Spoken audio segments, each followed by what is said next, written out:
আপনি আপনার নাতিদের প্যান্ট পরে গেলেন, আপনার প্যান্ট নেই? না, আমার প্যান্ট আর থাকে সেই কোনকালে ইমাম বেলা। ভোট দিতে পেরেছেন? হ্যাঁ, পেরেছি। কেন্দ্র বাহিনীর বক্তব্য ছিল যারা লুঙ্গি পরে আসবে তাদের ভোট দিতে দেওয়া হবে না।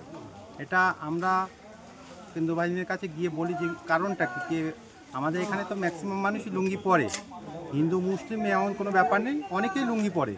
তা বৃদ্ধ মানুষ তারা তো আজীবন লুঙ্গি পরে এসছে, তাদেরকে বলছে যে লুঙ্গি পরে অ্যালাউ নেই, ভোট কেন্দ্রে যাওয়া হবে না।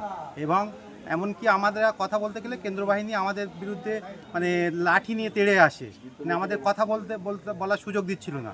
তারপরে অনেক আমজনতা একত্রিত হয়ে যখন প্রতিবাদ করলো তখন তারা বলল ঠিক আছে আমরা এটা বিবেচনা করে দেখছি।